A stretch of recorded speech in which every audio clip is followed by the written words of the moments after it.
ये कांग्रेस के कार्यकर्ता हैं जो जोरदार जश्न मना रहे हैं। तस्वीरें दरअसल कमलनाथ का गढ़ कहे जाने वाले छिंदवाड़ा की है, पर यह जश्न हरियाणा चुनावों में आए रुझानों का नहीं है, जहां कांग्रेस पिछड़ रही है, बल्कि कांग्रेस की बीजेपी पर हुई दूसरी बड़ी जीत का है।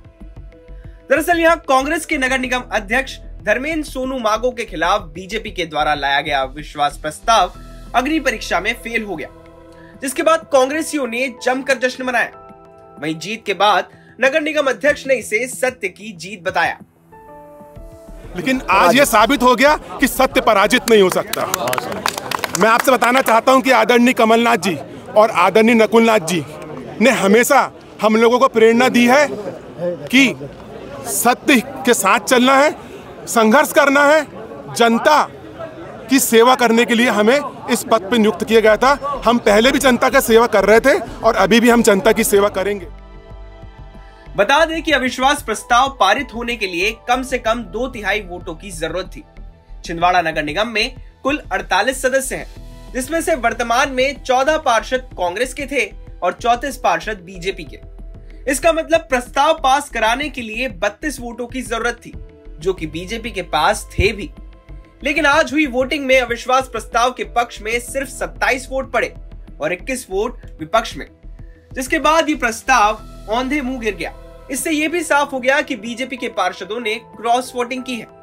हालांकि फिर भी बीजेपी नेता इसे प्रस्ताव पास होना ही बता रहे हैं और कलेक्टर के पास मामला पेंडिंग होने की बात कर रहे हैं। 27 वोट हमको भारतीय जनता पार्टी के पक्ष में गए, मतलब अविश्वास प्रस्ताव के पक्ष में गए, और चूंकि आधे से अधिक संख्या हमारी थी, लेकिन हमारे को उसमें जीत हासिल होना था। अभी कलेक्टर साहब के पास मामला पेंडिंग है और कलेक्टर साहब डिसीजन उसमें देंगे। हमको जहां तक के अनुमान है कि हमारा अविश्वास प्रस्ताव जो है वो पारित हुआ है। हालांकि जिला कलेक्टर ने साफ किया कि क्योंकि 32 वोट नहीं मिले, इसलिए यह अविश्वास प्रस्ताव पास नहीं हुआ। आज छिंदवाड़ा नगरपालिका निगम के अध्यक्ष के विरुद्ध अविश्वास प्रस्ताव लाया गया था, जो कि शांतिपूर्ण तरीके से लोगों ने मतदान किया। इसमें महापौर सहित 48 पार्षदगणों ने भाग लिया, जिसमें से 27 जो मत हैं वो अविश्वास के पक्ष में पड़े और जो 21 मत हैं अविश्वास के विपक्ष में पड़े। चूँकि जो उपस्थित पार्षदगण हैं उसके 2/3 बहुमत अविश्वास प्रस्ताव पारित होने के लिए चाहिए था। 2/3 बहुमत के हिसाब से 32 पार्षद होने चाहिए थे या 32 वोट होने चाहिए थे, जो कि उसके अनुसार पूर्ण नहीं हुआ। 27 मत ही थे उसके अविश्वास के पक्ष में, इसलिए प्रस्ताव पारित नहीं हुआ।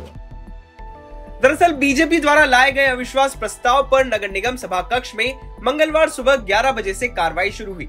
पीठासीन अधिकारी कलेक्टर शैलेंद्र सिंह के नेतृत्व में यह कार्रवाई शुरू हुई थी। फिलहाल लोकसभा चुनाव में छिंदवाड़ा और अमरवाड़ा उपचुनाव में हार के बाद छिंदवाड़ा नगर निगम में कांग्रेस के लिए बड़ी जीत है।